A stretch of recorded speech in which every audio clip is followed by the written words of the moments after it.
तो आपलाच कार्यकर्ता आहे, गट प्रमुख आहे. त्याला कोणी बंदी वगैरे केली नाही. तो त्याला पण गट प्रमुखचा पद आहे का त्याला आम्ही काय अडवलं नाही. त्याच्या भरपूर तक्रार आल्या. त्याला बोललो असं वागू नको, आपण एकाच पक्षाचे आहे, आपण सगळे साहेबांचेच कामं करतोय. पण तो न ऐकता आम्हाला भरपूर त्याच्या विरुद्ध तक्रार, पण आम्ही त्याला आपल्याच पक्षाचा आहे, गट प्रमुख आहे, त्यामुळे आम्ही त्याला समजत गेलं.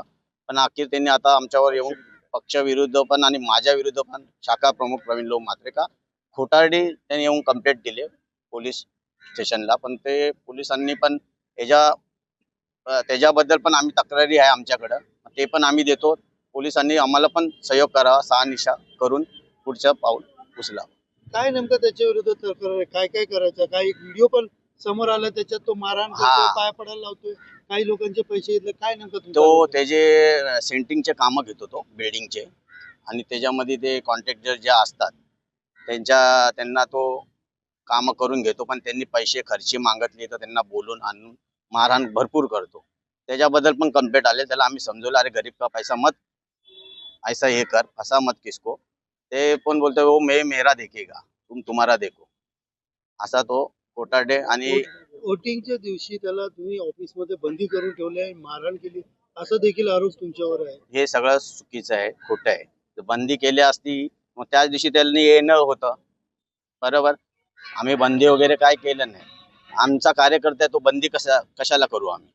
ऑफिसमध्ये आलेला ऑफिसला त्याला ह्याच्यासाठी बोलवलं. त्यांनी कार्ड आदल्या दिवशी जमा केलेले आणि आम्हाला शाखा संघटक अनिता सोनवणे यांचा कॉल आला का हो इथं असं असं बोलतोय का एक जो वोटिंग आहे ती जाधव सरांना द्या, कारण की जाधव सर पण ड मध्ये आहे आणि मल्ले शेट्टी साहेब पण ड मध्ये आहे. मग तो जाधव सरांना दिला तर ड मग शेट्टी सरांना कसा जाणार, कारण की तू पक्षाचंच काम करतोय ना, आणि तू गट प्रमुख आहे. 5 वर्षापासून तो गट प्रमुख आहे. इलेक्शन झालं नाही कोविडमुळं, पण तो आता इलेक्शन झाल्यानंतर वापस त्याला पद गट प्रमुखचाच भेटणार होता. पण तो आता अशी आहे, गट प्रमुख आहेच तो, पण तो आता अशी पक्षाच्या बद्दल गद्दारी करतोय.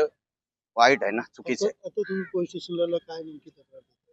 पोलिसांना तक्रार देतो का त्यांनी एक आपल्याच वार्डातली मुसलमान आहे, बिचाऱ्याचा नवरा बिचाऱ्याचा टेम्पो चालवतो, तिच्याकडनं पण 6 लाख रुपये घेऊन, तिला पण बोलतो मेरा दोस्त है कोण गाव में, तिच्याकडनं 6 लाख रुपये घेऊन तिच्याशी पण खोटा हे केला. त्यांनी पैसे मागायला गेला तर ती स्वतः बोलली मेरा जब आदमी रहेगा तो सुनील मोहनलाल जयस्वार 15 तारखेला मी वरती अजंठा नगर मध्ये माझ्या काकाच्या घरी गेलो मतदानासाठी. ते माझ्या काकाचे 2 मुले होते, त्यांना बोललो मी मतदान करून आपण कामाला जाऊ. तेवढ्यात इरफान तांबोलीचा मला फोन आला, तू कुठे आहेस? मी बोललो मी वरती आलो. बोलतो तू 10 मिनिटात खाली आहे, शिवसेना शाखेत आहे. मी बोललो कशाला? बोलते तू ये, तुझ्यापाशी काम आहे. मी शिवसेना शाखात आलो. शिवसेना शाखामध्ये आल्यानंतर इरफान तांबोली आणि प्रवीण लहू म्हात्रेने मला मारहाण करून तिथे बसवला, आणि बसवल्यानंतर माझ्याकडून मोबाईल घेऊन ठेवले. मोबाईल घेऊन ठेवले. त्यांना मी बोललो की मला मतदान करायचे, मला कामावरती जायचे, पण मला मतदान करून दिले नाही. त्यांना मी लय विनंती केली. बाबासाहेबांनी मला मतदानाचा अधिकार दिलेला आहे, प्रत्येक माणसाला मतदानाचा अधिकार आहे, मला मतदान करून द्या. पण ते बोलले की ठीक आहे तू बस इथे, नंतर 5:30 वाजता मी सांगतो तुला काय करायचे. बसून ठेवले होते.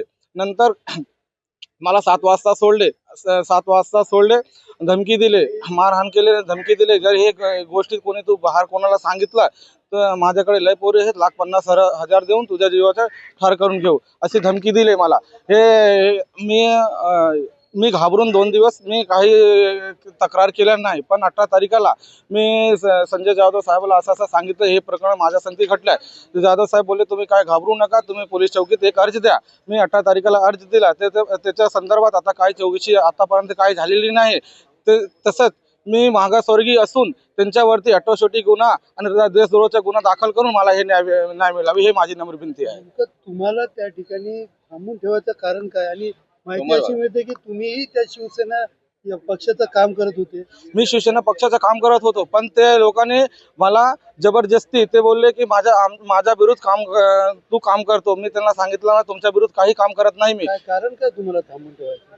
काहीतरी कारण असेल, असंच उगाच ते पकडून ठेवतात का? काही कारण नाही, आता त्यांनाच माहिती आहे ना साहेब काय कारण आहे. नाही, एक व्हिडिओ पण व्हायरल आला ज्यामध्ये तुम्ही कुठल्या तरी कार्यकर्त्याला मारहाण करून पाया पडायला लावतात. नाही, तो व्हिडिओ तुमचा नाहीये. नाही कुठे तुमचा एक व्हिडिओ समोर आलेला आहे ज्यामध्ये तुम्ही एका कार्यकर्त्याला मारहाण करतात लातेनी हातानी आणि त्याला पाया देखील पडायला लावतात. नाही ते खोटी बातमी आहे, खोटी बातमी आहे.